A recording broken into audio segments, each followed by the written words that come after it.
Bonjour, je suis Sandra Gage, je suis passionnée de parfums depuis mon plus jeune âge.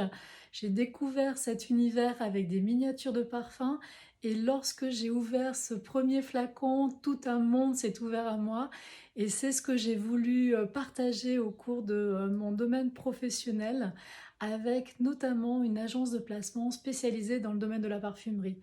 Et dans ce cadre-là, je donne des formations autour du parfum et j'adore partager ce que je sais, ce que j'ai appris au cours de mes nombreuses formations, de mes nombreuses découvertes. Et aujourd'hui, ce que je voulais partager avec vous, c'est comment sélectionner son parfum pour l'été. Alors, le démarrage, c'est une amie qui me dit, ben voilà, moi j'adore le monoeil, j'adore les senteurs qui sont plutôt chaleureuses et je cherche quelque chose pour l'été qui tienne bien. Donc on va faire un tour de revue sur les parfums plutôt ensoleillés, plutôt chaleureux, qui correspondent bien à cette saison estivale. Donc pour moi, quand je pense à l'été, je pense à la fleur de tiare, je pense au monoeil. Et le premier que vous pouvez découvrir dans la sélection, c'est le tiare de l'authentique, qui est assez proche de l'odeur de la fleur, celle qui constitue la base du monoeil. Et c'est vrai que c'est une fragrance qui va vraiment nous ramener au bord de la plage, qui va nous permettre de vivre ce côté très sensuel, très chaleureux du soleil sur la peau. Ensuite, vous avez dans cette sélection chez Guerlain, c'est le terracotta, le parfum. Et là aussi, c'est bien évidemment à base de tiare, mais il est beaucoup plus travaillé avec un fond vanillé aussi, pour vraiment vous faire partir dans les îles françaises, en Polynésie par exemple. Et là, vous avez un joli voyage autour de ces notes à la fois vanillées et à la fois florales, mais assez opulentes. Euh,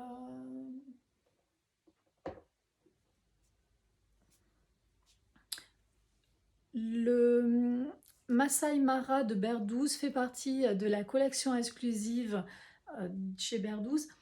Et là, vous avez aussi un côté très lumineux, très solaire, avec un bouquet floral rose et de vanille qui va permettre sur la peau d'avoir quelque chose de très opulent, de très enveloppant.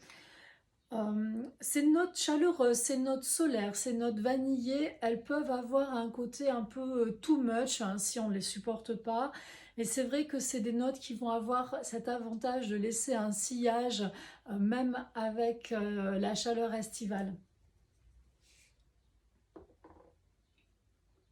Et puis on continue avec des vanilles. Là, c'est la sélection de mes vanilles fétiches avec la vanille de réminiscence, qui est une vanille qui va plutôt avoir l'odeur de la gousse de vanille, donc la vanille qu'on va utiliser en pâtisserie, qui est beaucoup plus, qui est grasse mais qui n'est pas trop sucrée.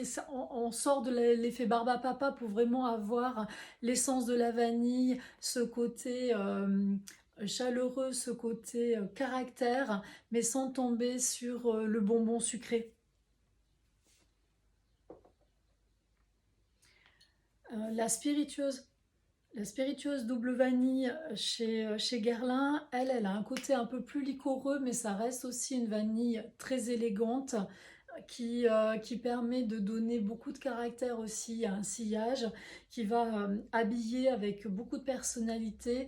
Et là également, vous restez sur quelque chose qui reste élégant, qui va permettre d'apporter de la douceur, de la délicatesse, mais avec toujours beaucoup de caractère.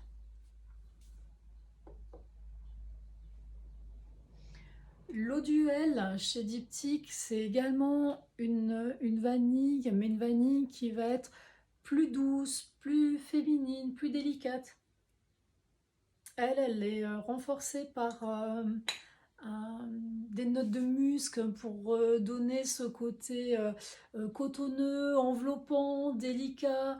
Moi, je la vois vraiment comme une vanille blanche, un peu angora, ce côté, le chat qui ronronne, c'est un petit peu ça pour moi, pour l'eau duel. Une des vanilles aussi qui m'accompagne depuis des années, c'est la vanille givrée des Antilles, de la Maison de la Vanille. Et là, vous êtes vraiment sur, pour le coup, beaucoup de rondeur, beaucoup de douceur, beaucoup de chaleur, beaucoup de sensualité. C'est un peu beaucoup, donc c'est un parfum que personnellement je porte quand j'ai envie de ce côté plus opulent parce que elle laisse son sillage, elle laisse un fini qui est très sensuel, très féminin, très chaleureux.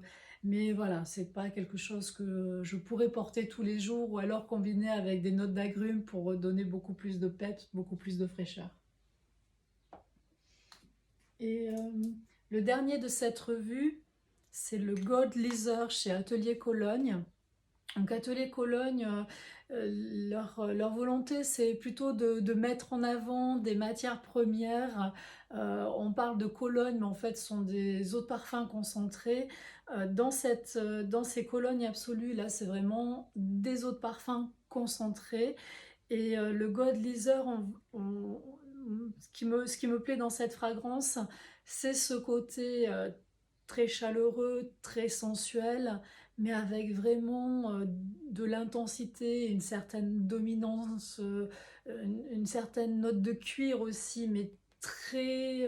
c'est un cuir assoupli, c'est un cuir vanillé, donc on va vraiment avoir de la rondeur, de la douceur. C'est un tigre apprivoisé, si on peut dire. Donc, moi, ce qui me ferait plaisir, c'est que vous me notiez dans les commentaires vos parfums préférés pour les beaux jours, dans cet esprit-là. Et si vous avez envie que je traite d'un parfum en particulier ou d'une thématique en particulier, c'est bien volontiers. Mettez-moi ça en commentaire et abonnez-vous à la chaîne si vous voulez avoir d'autres vues parfumées ces prochains jours. Merci, à bientôt.